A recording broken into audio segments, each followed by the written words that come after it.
Good afternoon. Thank you, Java Mama, for having me today, and West Pediatrics for the invite. For those of you who don't know me, my name is Katie Green. I'm a board-certified holistic health practitioner and neuromuscular therapist. I am the owner and operator of Green Living Holistic Health and Therapy, a health clinic here in Baton Rouge specializing in the treatment and prevention of pain, utilizing an entirely holistic approach. For a brief background as to why and how I got into this field, I was an often sick child. Reoccurring illnesses, headaches, chronic fatigue, brain fog, irritability, sort of the works. I was an athlete who was often injured even well into my collegiate career. So it was sort of as if I was forced to spend my childhood and early adulthood searching for an alternate way of living or looking at things.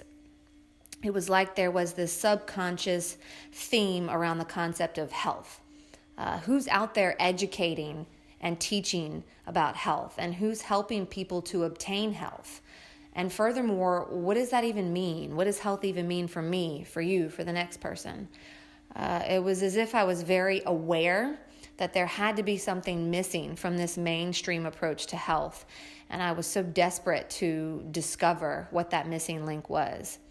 It wasn't until my sophomore year at LSU, while I was running, I ran in college as well, that I was introduced to a holistic health practitioner, mainly for the purposes of running, but it of course went far beyond that, who sort of forever changed my life. So I dove headfirst into the field and the literature that I had available to me at the time. I went on to study post-undergrad and went back to school, obtained my licenses, started working, opened up my own practice.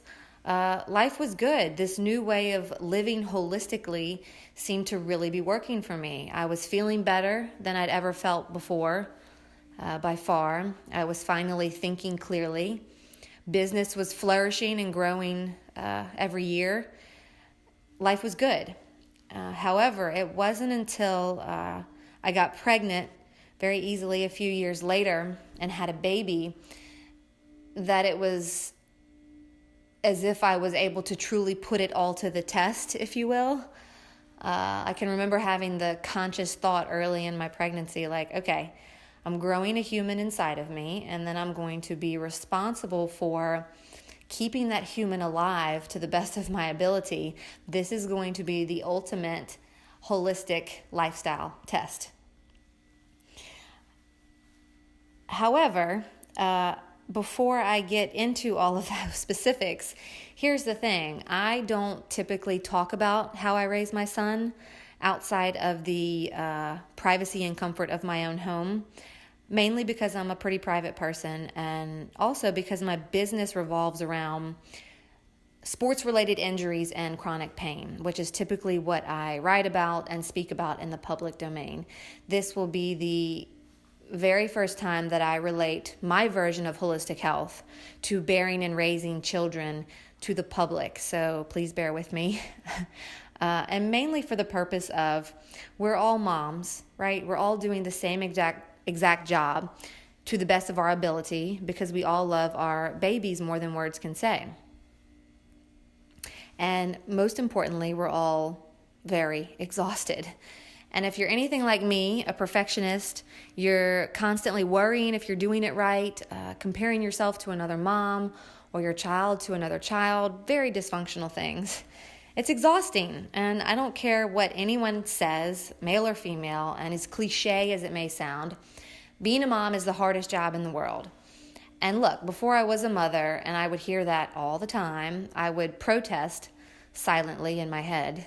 Like, no way. Being a mom isn't that hard. Being a business owner is the hardest job in the world. Growing a business from the ground up in a field that is thought of as ridiculous and fake and voodoo, that's the hardest job in the world. Nope, I was wrong. Being a mom is not even comparable. And I'm well aware of the fact that the last thing any mom wants is someone like me uninvitedly preaching to them the ways they should be holistically raising their child, or a list of ways they could be potentially doing it better. Because what's the point of that? Like my great friend and fellow practitioner likes to say, there are a million ways to skin a cat. And that has sort of been one constant that I've honed in on since I gave birth, is that there's absolutely no one right way to raise a child, no matter which way you look at it. Some things are going to resonate with me and my baby and my family that will not resonate with you and your baby, and vice versa. For instance, here we go again, stepping out of my comfort zone. We co-sleep for half the night. The second half of the night, me, my husband, my baby, and my dog. We're one big happy family. My son has never been to daycare before, nor will he ever go to daycare. My son has never had a puff before, never even tried one. I didn't even know what that was until a few months ago. And I am still breastfeeding a nearly 2-year-old boy with absolutely no intention of stopping anytime soon. In fact, I may leave that decision up to him. If I was going around advocating those things all over town, I'd be the most hated mom in Baton Rouge, and my business would probably plummet. So rather, I just keep my mouth shut, I do my own thing, and I have never once judged another mom or dad, for that matter, for doing all those things in the opposite manner. Because this job is hard enough as it is, and there is zero efficiency in judgment. So let's just support one another and move on, please. Now, are all of those things I listed ideologies of holistic health? No, not in my opinion. They are simply things that happen to resonate with me that I actually didn't think would resonate with me before I was a mother. And they're things that just happen to work really well for me and my family right now. Will they work a year from now? Probably not. And they're definitely things I am not going to talk about today. Rather, I'm going to focus on the foundation, the basics of what holistic health means to me and how I have brought it to fruition in my personal life, my family life, with my son, and in my business. And there are 3 basic stepping stones that go into that. Those are food, movement, and environment. But before I get into the specifics of those 3 things, holistic, what does it mean? I know there's a lot of varying ideas out there. Holistic to me, and how I practice it, simply means whole. Whole person, whole body, whole being. As holistic practitioners in my field, we view the entity at task, the human body, as a living, eating, moving, breathing being of life. We don't live if we don't eat, we don't live if we don't move, and we certainly don't live if we don't breathe. How we do all of those things are determinants for the amount at which we feel. For instance, food, the first pillar. I'm sure you're all familiar with the phrase, we are what we eat. Well, it's not just a phrase, it's fact. We literally are what we eat. Food dictates our health. It dictates how we feel, how we think, how we behave, our neurological and our physical health, our emotions, our ability to control those emotions if need be. This, of course, particularly pertains to children. Our gut health, our digestive health. Food is the reason we're all sitting here today enjoying life, living, breathing, which is why it's so mind-blowing to me that there's such a lack of emphasis on food in the health scene today. I mean, I get it for technical purposes, but that doesn't mean that it's not infuriating. Okay, but I digress. You don't want to hear me talk about that. There are a lot of theories and ideologies and regimens when it comes to food and dieting today. There's a lot of so-called experts and bloggers, and the internet world is blowing up with eat this food, it's healthy. No, eat this food, it's healthy. No, stand on your head and eat this food and you'll live forever. There's a lot of confusion out there, and I understand why. But I am here to put that confusion to rest. You're welcome. We are all put on this planet with a specific genetic coding, and it is our food and our environment, the way we live, that's going to determine how we fully live up to that genetic coding. Those are the biggest influencers and supporters of our individual genetic makeup. Food is the fuel that runs this vehicle and determines how optimally the vehicle runs. So in other words, everything we do from the moment of birth and beyond is either going to support or deplete our vital chemistry. So what I strongly believe that sets me apart from all of those internet bloggers and experts today, and what I really attribute to much of the success in my practice, is my years of study and research on human physiology by the likes of a few experts in the field, namely Ray Peat, Lita Lee, Constance Martin, and Weston A. Price, to name a few. But research on human physiology in relation to food. How certain foods and food groups interact with humans as a species in comparison to other living organisms on the planet.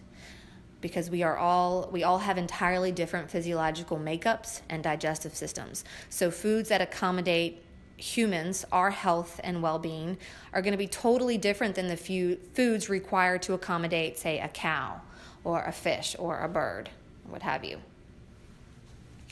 Our bodies expend a great deal of energy counteracting for the lack of vital nutrients that it receives on a daily basis. So our bodies are very innately intelligent, and they know exactly what they need in order to function and thrive at the most optimal level. So they're going to become defensive. It's a defense mechanism, and the more energy that is depleted as a result of a lack of vital nutrients, that's when sickness and illness is acquired as a result. Hence all the poor little sick babies today. There, of course, is the fact that our immune systems are not properly mature enough to adequately fight off bacteria and germs until the age of 3, even 4. However, an adequate nutritional lineup up until that point can protect that immature immunity. So, okay, enough of the science, get to the point. What are the foods that accommodate our health and well-being and work according with our human physiology? Those are fruits, roots, fat, and meat or protein. So all fruits, mainly tropical fruits, root vegetables, anything that is grown below the ground, so potatoes of all kinds, onions, carrots, beets, rutabaga, etc.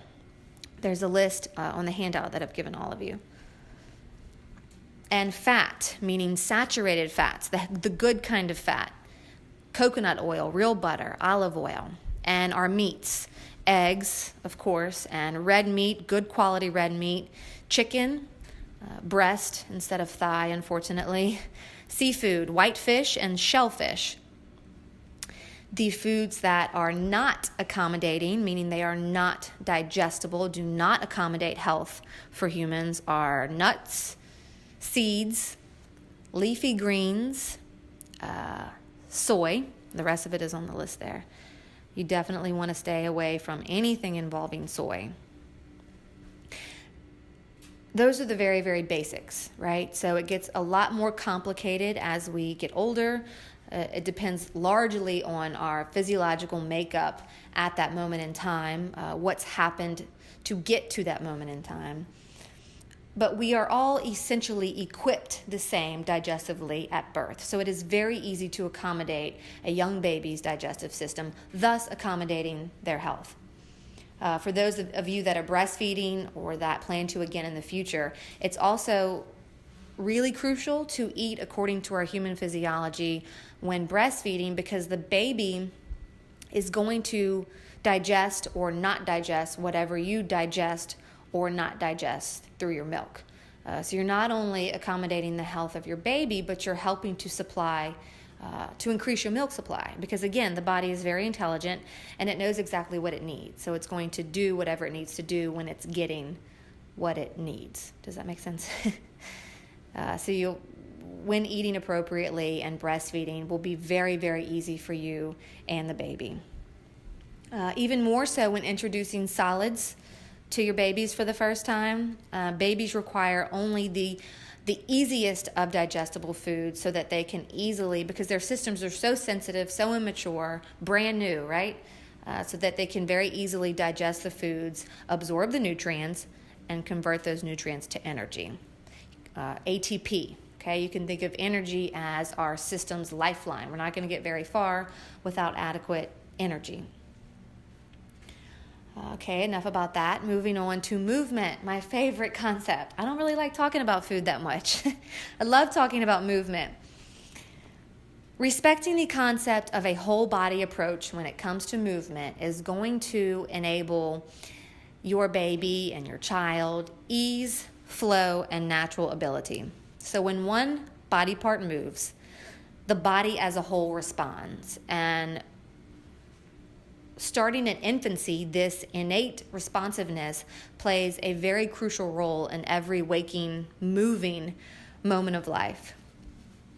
There are constantly new gadgets and technological advances being made daily, or yearly, I should say, but also daily. Rather than sitting back and waiting, taking a moment, asking the necessary questions, thinking for ourselves, if you will, we sort of just jump in blindly and go with it along with the rest of society, particularly in the world of toys. So these companies are very smart. They know exactly what they're doing. They know exactly how to appeal and accommodate the stressed out, fast-paced parent of today's world. But that doesn't always mean that those accommodations are going to be best for your baby.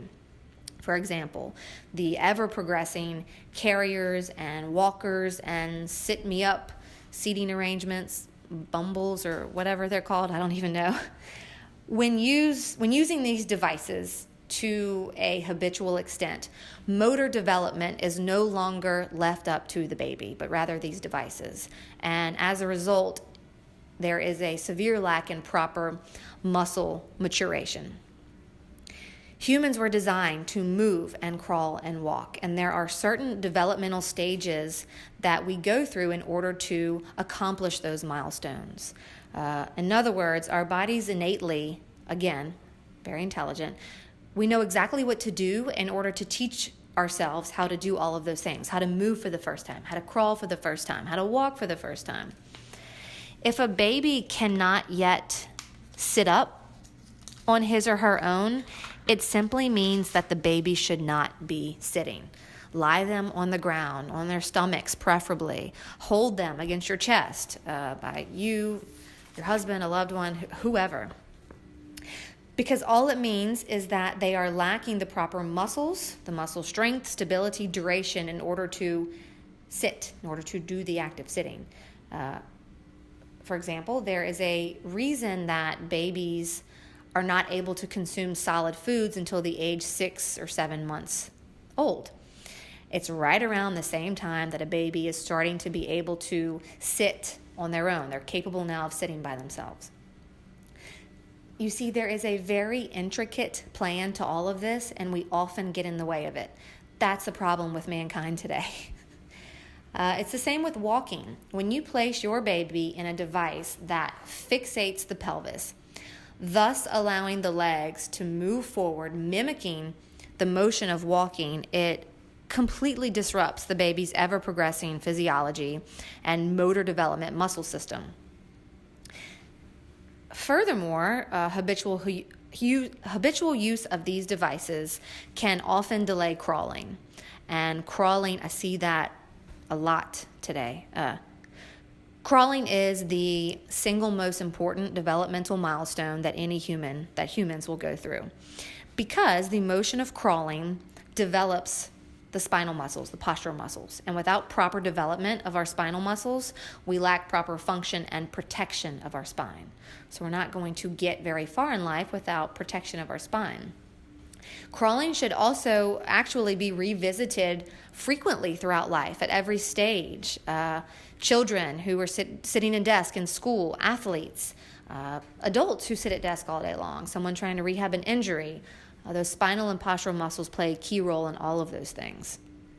I work with a lot of young and teen athletes, and I swear I see younger and younger every year spinal and disc issues, and I cannot help but largely relate it, because of that young age, to what went on at infancy and beyond.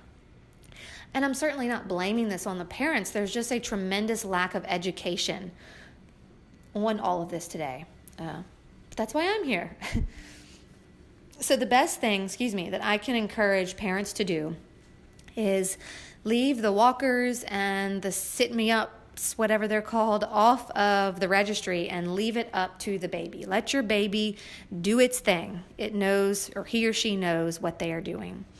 And allow them to grow in a functional environment so that they're better able to use their muscular system the way it was intended. If anything, to allow your baby to create proprioception or complete and utter awareness of one's physical self.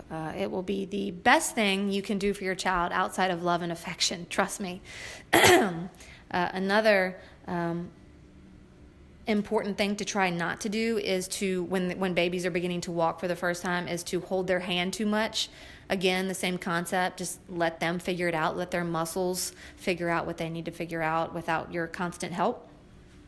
And also leaving them barefoot, again, when the baby's learning to walk, in order to properly stimulate their nerve endings. I know that it's obviously hard to not put shoes on them, even at a young age when you're going places. But if you're home, even when you're outside, let their little feet make contact with the ground, the earth. It's really great for them to be barefoot as much as possible. And if you do have to put shoes on them, if the weather is accommodating, I would suggest going with open-toe shoes as opposed to closed-toe.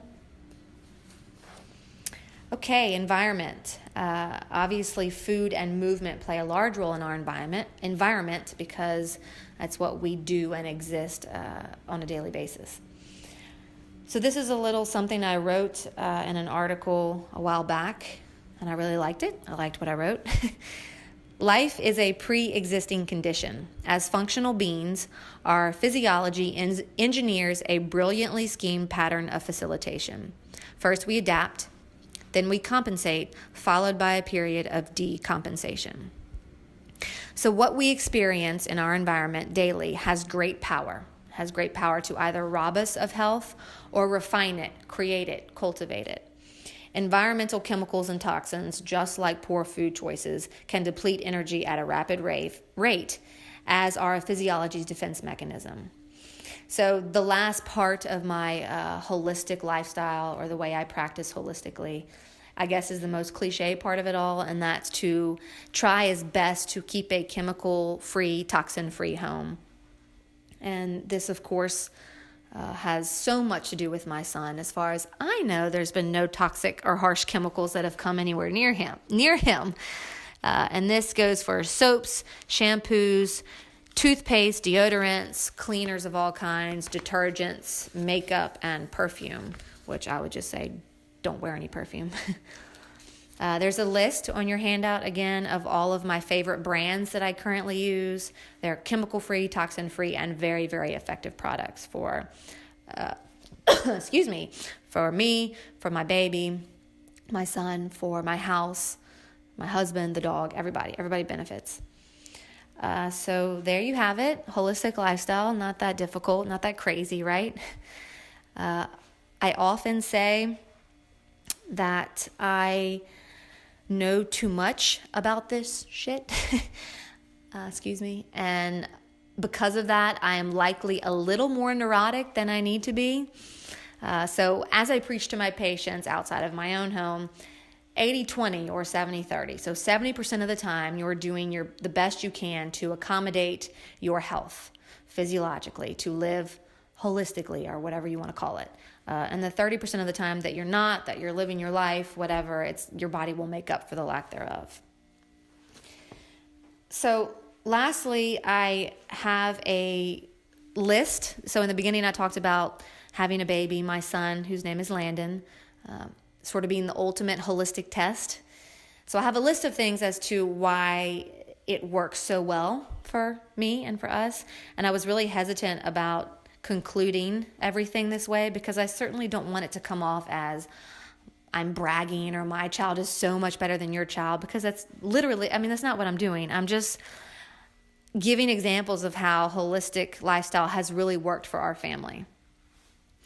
Landon has been sick one time in his life, so 21 months of living. He has never had an ear infection. He's had snot like maybe 2 or 3 times in his life, and they've only lasted like 1 or 2 days each. He never had colic as an infant. He was a very chill baby. He's only spit up twice in his whole life. The first time was like 4 or 5 months, I think, when he was at home alone with my husband. And my husband called and was like, "Oh my God, there's this white, creamy, bubbly stuff coming out of his mouth." He was freaking out. He's only gone 1 day without a bowel movement ever in his life. He has very regular bowel movements, and they look awesome. He never got his days and nights confused as an infant, so his little sleep cycle is regulated immediately. I never had to wake him up to feed him. He figured all that out on his own. And he has such advanced proprioception that I swear sometimes I think he's part ninja. But he also, because of this, thinks that he's invincible, and he's kind of cocky about it, which can be annoying. And lastly, he also happens to be smarter than both myself and my husband, so that's a lot of fun, as you can imagine. But that's that. Are there any questions? I would love to answer any.